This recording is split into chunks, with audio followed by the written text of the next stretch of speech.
Welcome friends. ఇప్పుడు మనం చూస్తుంది 150 స్క్వేర్ యార్డ్స్ అండి, north face house, 2 BHK house with excellent planning అండి.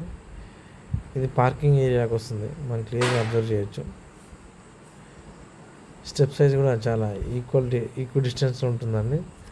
మనకి బయట ఇది వాష్ ఏరియా అండి చూస్తున్నాము మనం. ఇది మొత్తం వచ్చేసి ఇండియన్ టేక్ అండి, మనకి చుట్టూ ప్లేస్ కూడా ఉంటుంది. So both sides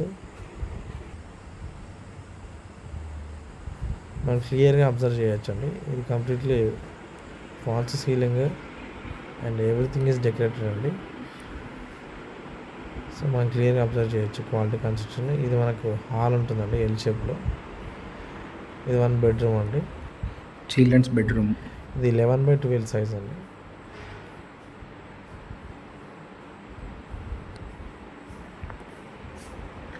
L shape hall with cupboards క్లియర్గా అబ్జర్వ్ చేయొచ్చు అండి. చాలా ఎక్సలెంట్ ప్లానింగ్ కన్స్ట్రక్షన్ అండి ఇది. Dining area. సో మనకు హాల్ చాలా స్పేసియస్గా ఉంటుందండి. ఇది మనకు కామన్ వాష్రూమ్ అండి, హ్యాండ్ వాష్ డిస్టర్బెన్స్ లేకుండా మధ్యలో ఉంటుంది మనకి. కామన్ బాత్రూమ్ మనం క్లియర్గా అబ్జర్వ్ చేయొచ్చు.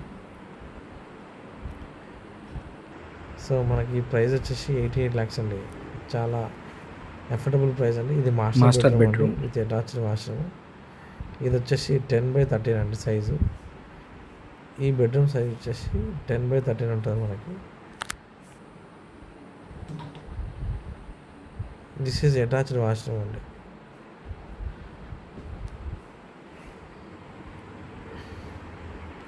చూస్తున్నామండి మనం వాల్ డిజైన్స్ కానీ అన్నీ క్లియర్గా ఉన్నాయి. దేవుని గది అండి. సో మన కిచెన్ కూడా స్పేషియస్గా ఉంటుందండి. మన కిచెన్ నుంచి అవుట్ సైడ్ డోర్ కూడా ఉంటుందండి. మన కిచెన్లో ఐటమ్స్ స్టోరేజ్ కూడా సెల్ఫ్స్ కూడా చాలా ఇవ్వడం జరిగింది, మనం క్లియర్గా అబ్జర్వ్ చేయొచ్చు. సో ఇది మెయిన్ రోడ్ నుంచి చాలా దగ్గర డిస్టెన్స్ ఉంటుందండి. ఇది మునుగనూరు లొకేషన్లో, ఐతనగర్లో. సో ఇది కిచెన్ నుంచి బయటికి వెళ్ళే డోర్ అండి, కారిడార్. సో ఇక్కడ బయట మనకు వాష్ ఏరియా. సో చాలా క్వాలిటీ కన్స్ట్రక్షన్ అండి. ఇక్కడ వాటర్ ప్రాబ్లం కానీ డ్రైనేజ్ ప్రాబ్లం కానీ అలాంటివి ఏం లేవండి, అన్నీ వచ్చేసినాయండి. టోటల్ రౌండ్ సో చాలా కంప్లీట్ రెసిడెన్షియల్ ఏరియా అండి, మనం క్లియర్గా అబ్జర్వ్ చేయొచ్చు చుట్టూ. సో అన్ని ఇళ్ళ మధ్యలోనే హౌస్ ఉంటుంది. Thank you so much.